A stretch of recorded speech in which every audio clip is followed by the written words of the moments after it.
مين اللي قتل علي بالكبير؟ الاسئله دي لا يلا نروح. لا ما اعرفش. علي بالكبير اللي كبره بس. لا ما اعرفش.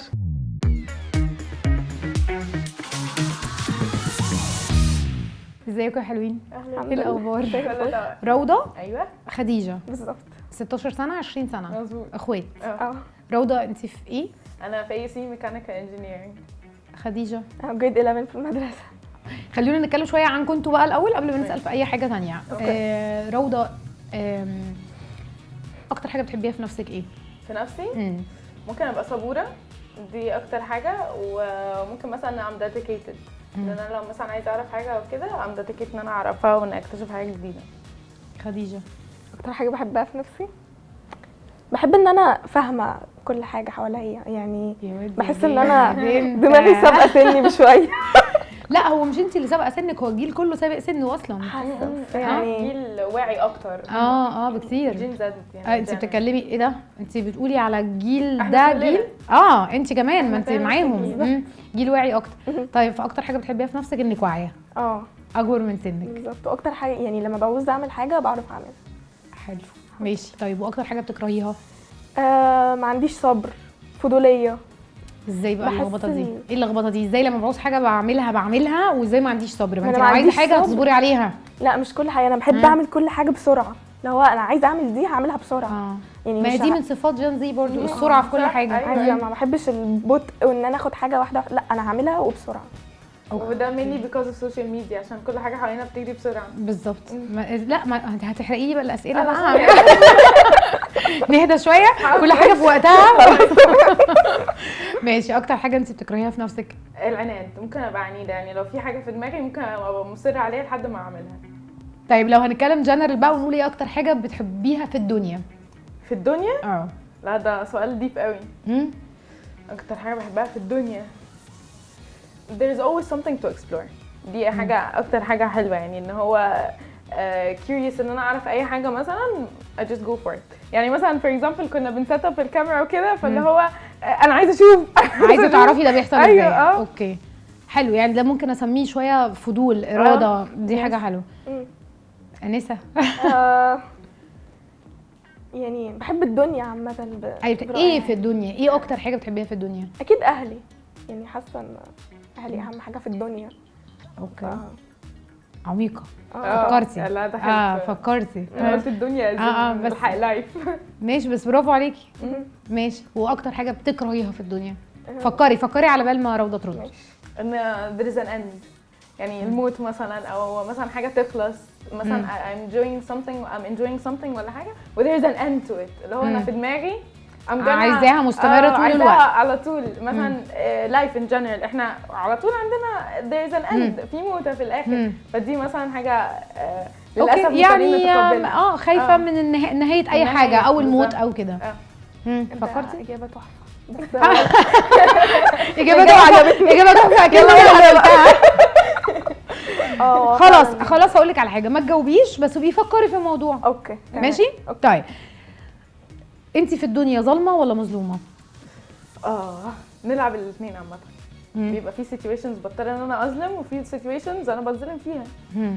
فهي الاثنين موجودين، تبقى على حسب السيتويشن، على حسب اللي قدامي، على حسب انا الموقف نفسه كده. يعني انا في مواقف كده وفي مواقف كده. يعني في ايه المواقف اللي بتضطري ان انت تكوني فيها ظالمه؟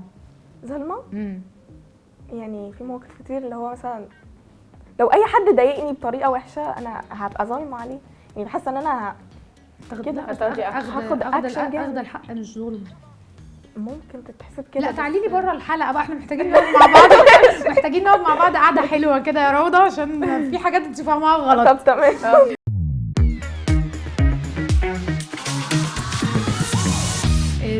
لو هنتكلم على جنزي، اوكي، وعايزه رايك فيهم انت وانت منهم. هم كجيل، انتوا الجيل كله ظالم ولا مظلوم؟ ظالم. جريء ولا بجح؟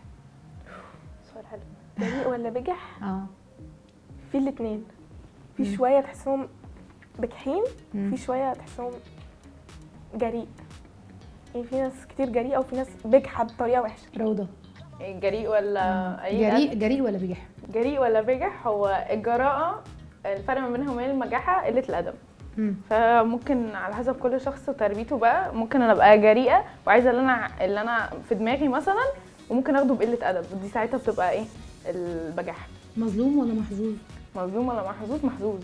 ليه؟ معظمنا محظوظ because of اهالينا مثلا. في ناس كتيره طبعا الاجيال اللي فاتت هي اللي شقت وتعبت، فاحنا داخلين احنا طالعين مثلا على ثراء مثلا، او ان احنا طالعين مثلا طالعين على الدنيا بيسحه قدامنا مفروشه الارض ورد يعني. طيب عموما ايه الصفه اللي ما بتعجبكيش في جين زي عموما بقى؟ حاسه ان هم يهدوا شويه. ده اولا هو بحسهم مهيبرين بزياده ومتكبرين. حاساهم اللي هو لا يا جماعه احنا لازم نعيش سن طفولتنا، اللي هو هم عايزين يسبقوا سنهم بكل حاجه، عايزين يكبروا بسرعه. عايزين يكبروا بسرعه، اللي هو انا جامد، انا بعمل كذا، انا جامد، انا بعمل، اللي هو حاجه فوق سنهم بكتير.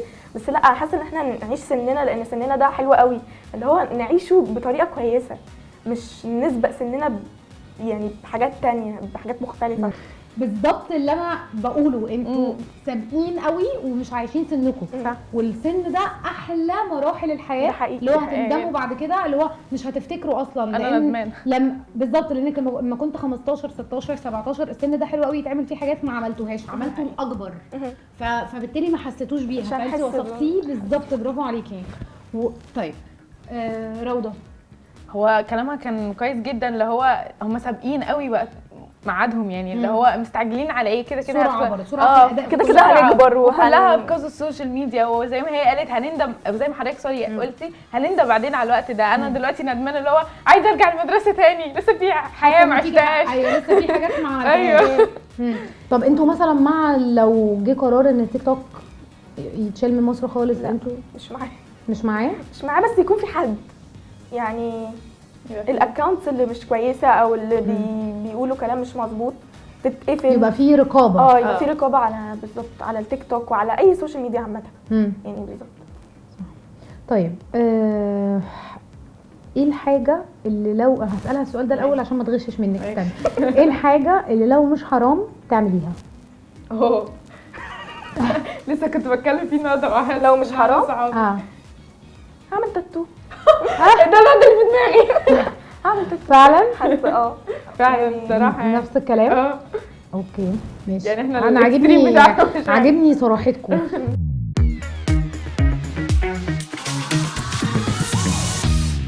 طيب اوكي، عندنا الفقره دي، عندنا مجموعه من الفنانين قالوا رايهم في التربيه الايجابيه والتربيه القديمه. هديكوا كل واحد حاجه يقراها، تقولوا مين اللي بيقول وتقروها وتعلقوا عليها. تمام؟ ومحدش يعلق لي يقول لي هو حر. تمام؟ لا اكيد لا. تمام؟ اتفضلي اقري. على صوت عالي. ايوه. الفنانه سلوى خطاب بتقول بنتي لو طلبت وقالت لي انا عاوزه ابات عند صاحبتي هقول لها لا، ولو قالت لي اشمعنى صاحبتي الثانيه عملت كده وانا لا، هاخد الشبشب بتاعي. لطيف. ايه ده؟ رايي مش ما بيجيش كده، يعني مش كل حاجه بالشبشب وكل حاجه بالعنف، يعني في حاجات اسهل لو احنا اتكلمنا معاهم. هل الضرب ممكن يطلع بنات سويه؟ لا ما اعتقدش. مريضه. الفنان عمرو وهبه بيقول ابني لو عمل كارثه ل100 مره مش همد ايدي عليه. هو ممكن ما يمدش ايده عليه بس يتعامل بالكلام معاه يعني. طيب هسألك نفس السؤال، الضرب بيطلع رجاله؟ لا. اوكي. بس في احيانا الضرب ممكن يكون محتاجين. الفنانه هايدي كرم بتقول عن الجيل الجديد بقى في مشكله، مش عارفين نربي، ما بقاش حد عارف يربي. ازاي هم مش عارفين يربوا؟ ما اكيد عيالهم هيحاولوا يفهموهم. ليه بقى مش عارفين يربي؟ هي معترضه على الجيل. هي بتقول ان محدش بقى عارف يربي. ممكن سابوهم زياده عن اللزوم في الاول، فدلوقتي ما بقاش عارفين يتعاملوا معاهم، مش عارفين يربوهم، بس ستيل في ده بابا وماما يعني. اوكي. ما تربيش عيالك تربيه ايجابيه، ربيهم زي ما اتربيت. العيل من دول تربيه تربيه ايجابيه يطلع بجح وقليل الادب ومتطاول على اهله وما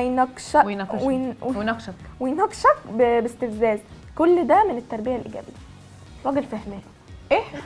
احنا لسه بنقول ان التربيه الايجابيه هي التربيه الايجابيه حلوه، بس مش ايجابيه ان هي توديهم في داهيه. تو ان اكستنت يعني ما بقاش سايباه بزياده دي وحشه، مش سايباه بزياده برضو وحشه، اللي هو في النص. اوكي باعتدال. كده انا محتاجه نضاره. باسم سمرة بيقول دي مش تربيه حديثه، دي قله ادب، انا ما عنديش الكلام ده وما شجعش عليه. احنا عندنا ديننا واخلاقنا، والتربيه الحديثه دي تربيه بره مش هنا في مصر. احنا فلاحين من المنصوره كده، هيطلعوا اجيال مش سويه. هو كلامه صح، بس هو هل كلامه بيقولوا ان هو فيه عنف وضرب وكده، ولا هو قصده بالتربيه ايجابيه ان هو لا انا ما اعرفش هو قصده ايه الحقيقه. بس لا انا قصدي هو كلامه صح ان اكستنت، ان هو برضو التربيه اللي هو بيقول عليها ان هي بتاع اللي مش حديثه بقى، اللي هي بتاعت قبل كده، ما يبقاش فيها عنف ومشاكل. بس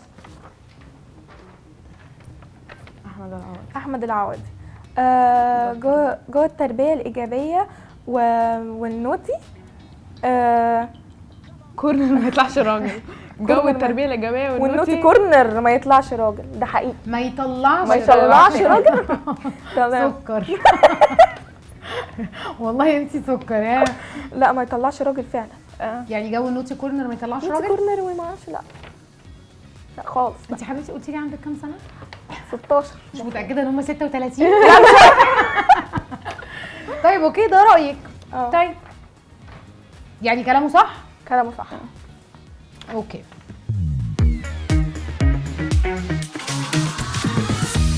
هي البلطجه رجوله؟ لا. البنات بينهم وبين نفسهم بيقولوا ايه على الولد اللي واقف عمال يشتم ويضرب وانت عارفه، انا مش هقول بينك وبين نفسك بتقولي ده ايه؟ هل بتسترجليه زي ما هو متخيل؟ لا. ان هو كده ما حصلش؟ بشوفه ما ترباش. في بنات تانية انا بجد بسمع توكس اللي هو ده كان عمال يشتم وعمال يزعق وكان بطل كده في نفسه، راجل وما اعرفش ايه وواقف واي حد ما حدش بيعرف يجي معاه سكه، والجو ده هو ده الكلام بالظبط اللي بيتقال. يعني في بنات بجد قصدك ان في بنات بتحب الباد بوي بالظبط. دول بيشتموا البنات ولا البنات؟ طبعا. طيب سيم اتيتيود.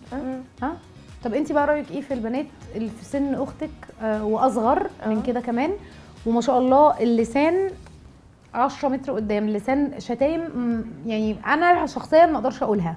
لا بتبقى بصراحه حاجه صعبه. انا اللي هو اصلا بسمعها، وخديجه مثلا في جروب على واتساب ولا حاجه واسمع حاجات زي دي، اللي هو انتوا ازاي يا جماعه كده؟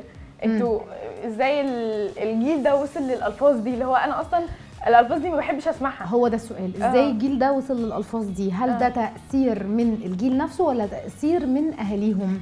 يعني هم اللي متفرعنين ولا تاثير من الاهل في البيت؟ الاثنين. يعني هو الاهل عشان سايباهم فهم بقوا بالنسبه لهم الموضوع مفتوح ان انا اعرف الكلام ده، وانا بالنسبه لي عادي ان اقوله. والصحبه الوحشه. يعني واحد عرف له واحد ماشي في سكه غلط، هيمشي معاه وهيقول اللي بيقوله وهيعمل اللي بيعمله. وطبعا الاهل ماشي، بس ده كده، بس معلش ده كده ما يبقاش ضعيف في الشخصيه؟ لا كده ضعيف جدا. صح. بس هو هيفتكر نفسه جامد، انا بقيت جامد بشتم وبعمل كل الحاجه اللي الناس الروشه بتعملها وما اعرفش. فهو اصلا كله دلوقتي مايل على الجنب اللي هو انا روش، انا بشتم، انا جامد، انا مفيش مني اتنين. لو الليفل الاجتماعي مناسب جدا اللي انتوا عايشين فيه وكل حاجه تمام الحمد لله، لو جه فجاه حصل دروب غصب عنهم وقالوا لكم مش هتقدري تكملي في الجامعه دي ولازم تطلعي، مش هتقدري تكملي في المدرسه دي ولازم تطلعي، وهننقل في حته تانية خالص وهنعيش عيشه بطريقه مختلفه خالص، رد فعلكم هيكون ايه؟ صدمه طبعا. اكيد الموضوع هيبقى صعب في الاول، بس اكيد هنتاقلم طالما احنا مش بايدينا نعمل حاجه في الوقت ده. في ناس ممكن تانية ما تتقبلش وتبدا اللي انتوا ازاي عملتوا كذا، انتوا مش بتشتغلوا كفايه، انتوا مش حابيننا عشان تعيشونا في ده، صحابي في كذا وانتوا في كذا. مقارنه بقى لكن انتوا هتتصدموا بس هتتقبلوا. هتتعاملوا لان هم تعبوا كتير عشان برضو يبقى في الاول اصلا حته. طب قبل ما نخش على تعبهم بقى وعلى يعني بابا وماما، لو هقول لك اديني مسج للجيل كله تقول لهم ايه؟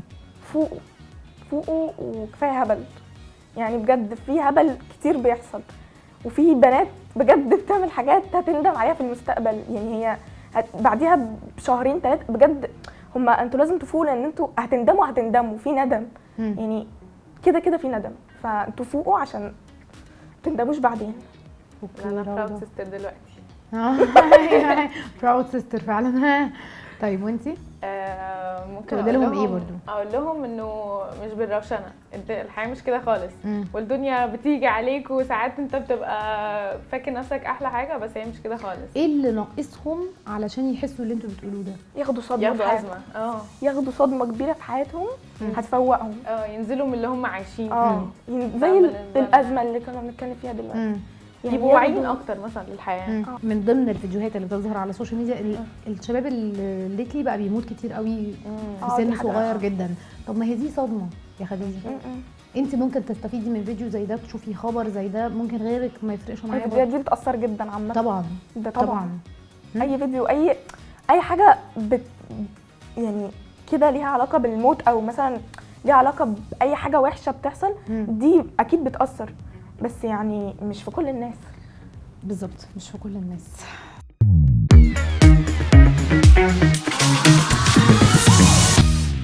هل الاهل عندهم مشكله في احتواء ولادهم؟ الاهل اللي عندهم، مش بسال خالص عن جان زي دلوقتي، انا بسال عن الاهل. تفتكروا هم عندهم مشكله في طريقه احتواء ولادهم؟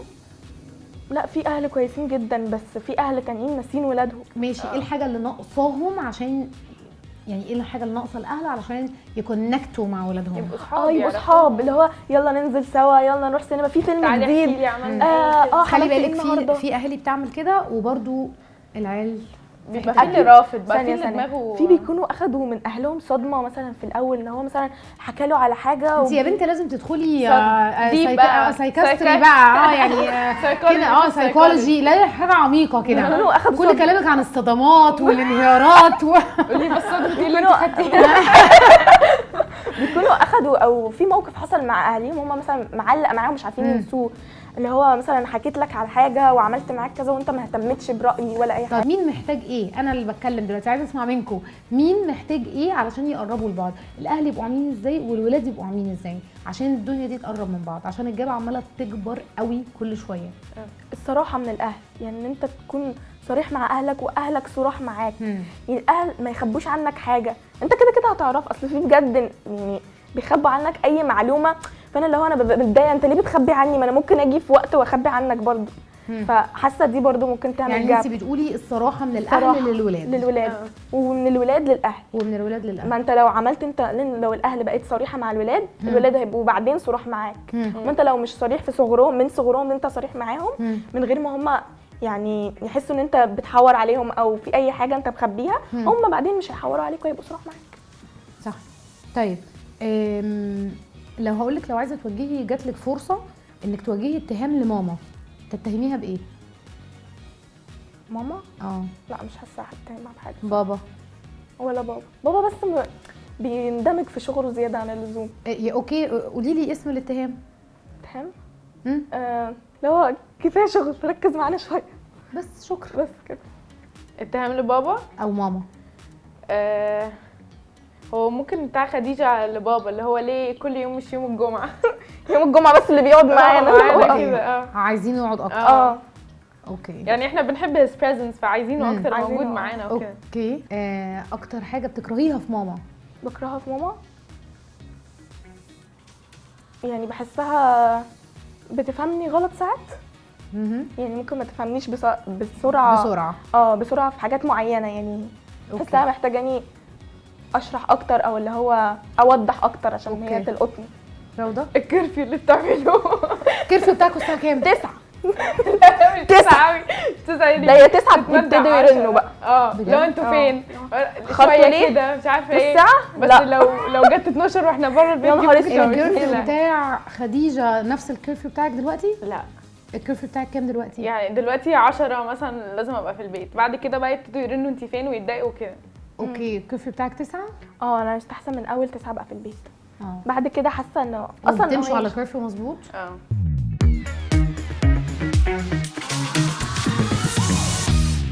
طيب، عندكم معلومات معلومات عامه؟ يلا نجرب. صراحه لا مفيش. ممكن هنكتشف سوا. هنعرف دلوقتي. طيب يلا، شويه معلومات بقى. يلا بينا. تعرفي مين اللي قتل علي بالكبير؟ الاسئله دي لا يلا نروح. لا ما اعرفش. علي بالكبير كبروا بس. لا ما اعرفش. مين اللي قتل علي بالكبير؟ لا ما اعرفش بصراحه. مين صاحب اغنيه على حزب وداد قلبي يا ابوي؟ عبد الحليم. ماشي. مين صاحب اغنيه يا ليل يا باشا يا ليل؟ معرفهاش اصلا اغنيه. وشك عامل اما انك جنسي صحيح. ماشي. طيب مين صاحب اغنيه اشوح الكبده؟ شوح الكبده. الكبده. لا اسمه ايه ده؟ عفروتو. جنسي على ابوه. برافو عليكي. طيب مين صاحب اغنيه في يوم وليله؟ وفي يوم لا انا ما عارفه الاغنيه الشعبيه المغني. ها لا مش متاكده بس اسمها ايه؟ هتيجي هتبقي شطوره. هتيجي شاطره تيجي. مش فاكره اسمها بس عارفه الاغنيه. طيب ما علينا. حاجه لا هجيبها والله هجيبها. مين رئيس النادي الاهلي دلوقتي؟ النادي الاهلي اللي يعرف يجاوب بقى بسرعه. اعرفه شكلا ممكن. لا انا مالي ومال شكله. هجيب لك صورته. الهنداوي حاجه كده اسمها لا ماشي. بلاش معلش، فتي. بلاش. اي بلاش فتي. فتي. بس يا ماما. ماشي.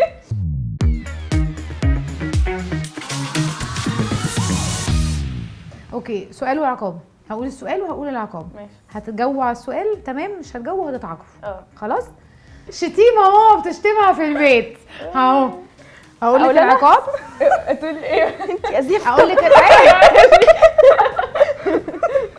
اوكي ماشي. انتوا يعني سلمتوا مامي بسرعه، انا اصلا ما لحقتش اقول العقاب. طيب اوكي كده استني ماشي. اسم واحده صاحبتك خديجه ما بتطقهاش. طب ايه العقاب؟ روضه هتمسك المقص وهتقص لك حته من شعرك. لا احنا محجبات. ما هتقص حته من الطرحه. انتي ما بتحبيهاش؟ قولي بس بصوت عالي. قولي بقى وخلاص. امال ايه هتوشوشيها هنا؟ يلا بصي نظرا للظروف قولي اسم بس مش لازم اسمها كامل يعني. ما هو هتتعرف خلاص لو ما ماليش دعوه بقى. ماشي. مين؟ مريم. اوكي ايه رايك؟ ماشي. خديجه اسم 2 من صحابك الولاد بيشربوا حاجه غير السجاير. غير حاجه السجاير؟ مخدرات مثلا. العقاب. العقاب بسرعه. انتي اصلا تعرفي عنها؟ لا. تمام. ها طب مين 2 بيشربوا سجاير؟ 2. عمر ومين تاني؟ محمد. يعني في اهو. بس دول انا شفت يعني. اوكي مش مهم، احنا جايين نهدي النفوس بس. اوكي كلمات وهتقولوا لي معناها ايه. تمام. البشتخته. بشتخته. عامل فيها باشا طيب ولا ايه؟ لا هي جايه من الباشا. لا اوكي طيب ايه هي القهوه السرياوسي؟ قهوه ده تايب اوف قهوه اكيد. سرياوسي. ايه بقى؟ سرياوسي. سمعتوا عنها قبل كده؟ لا. طيب شاي ميزه. شاي ميزه يعني شاي كويس مظبوط حلو. لا. اقول ايه طيب؟ لا. طيب اوكي اسئله وجوديه بقى كده. ما فكرتوش برضو فيها قبل كده. اتدلع يا عريس وعروستك نايلو. يعني ايه نايلو؟ حاجه كده معناها في الجمله. حاسه ان هو عروستك حلوه جديده. جديده. جديده. يوم كمان هديه. طيب ليه المستحيل بيبقى دايما في المشمش؟ اشمعنى المشمش؟ المشمش؟ لا هي دايما تقولي لحد يقول لك ايه لا ده مستحيل ده في المشمش. اشمعنى المشمش؟ مش يعني مش هيحصل. مثلا لما تيجي تقولي مش هيحصل ولا حاجه مش لا فاهماني؟ لا انا بحاول اقنع نفسي باي حاجه فهي اللي هيجي. طب انت عندك اي اجابه؟ لا خالص مش عايزه برضه. طيب ايه هو حمو النيل؟ ده نوع مرض حبوب في الجسم. طب قرفانه ليها قرفانه يعني دلوقتي. وبعدين اديها فرصه ترد. ماشي. يعني ايه صباعك مدوحس؟ ايه مدوحس دي؟ يعني ايه مدوحس؟ انا عارفه متلوث او متعور وخلاص ملوش لازمه هيقطعوه او حاجه كده. صح يا قروبه يا قرشانه. صح برافو عليكي. بس خلاص احنا خلصنا. ثانيه عايزه اقول فركش. قولي هنخليكي تقولي يلا فركش. يلا بينا نصورها سوا. ماشي يلا. عشان نعمل تيك توك سوا ولا ايه؟ نعمل 0.5. انت جايه حافظه بالظبط أيوة. ايه اللي هيحصل في سيزون 2 بالظبط صح؟ كنت هنعمل يعني اسكت انتي وما اعرفش يلا. ايه الكلام ده. عشان نجيب يلا كله. يلا قولي يلا. ماشي. فركش.